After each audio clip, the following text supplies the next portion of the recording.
Eggs consumption causes cancer.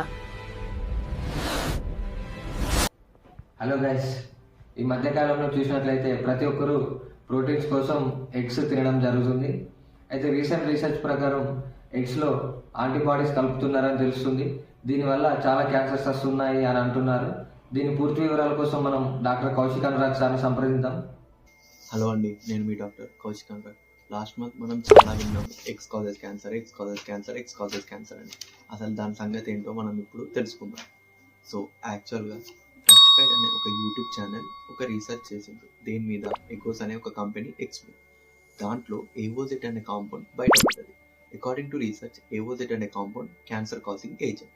So ఇప్పుడు AOZ compound అంటే ఏంటిది?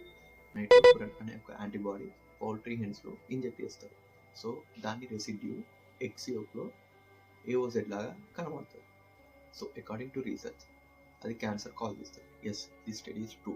క్యాన్సర్ వచ్చే ఛాన్సెస్ ఉన్నాయి, కానీ అది మనలో కాదు, ర్యాట్స్లో. అకార్డింగ్ టు రీసెర్చ్ ర్యాట్స్లో heavy doses of nitrofuran inject చేశారు. దానివల్ల క్యాన్సర్ వచ్చింది. సో అంత హెవీ డోసెస్ మనకు కావాలంటే మనం రోజుకి 150 to 200 ఎగ్స్ తీసుకోవాలి. అంతా మనం తీసుకోలేము. సో క్యాన్సర్ వస్తుందని టెన్షన్ వదిలేయండి, హ్యాపీగా ఎగ్స్ తీసుకోండి. ఇంకా మనం డైలీ తినే fast food, processed food, cakes, artificial sweeteners, వీటన్నిటిలో ఇంకా మోర్ కార్సినోజన్స్ ఉంటాయి. సో మన కంట్రీలో ఇప్పటికే ప్రోటీన్ డెఫిషియన్సీ చాలా ఉంది. ఈజీగా దొరికే ప్రోటీన్ సోర్స్ ఏంటిది? ఎగ్స్. సో దాన్ని తినడం ఆపేస్తే ఇంకా మనం ఏం చేయలేం. సో ఎగ్స్ హ్యాపీగా తినండి, హెల్తీగా ఉండండి. సో ఎగ్స్ తింటే క్యాన్సర్ వస్తుందని తినడం ఆపేసిన మీ ఫ్రెండ్స్కి, ఫ్యామిలీ మెంబర్స్కి ఈ రీల్ని షేర్ చేయండి. Thank you. Do like, share, subscribe to Dr. Vitals. Save our lives and take our pain away.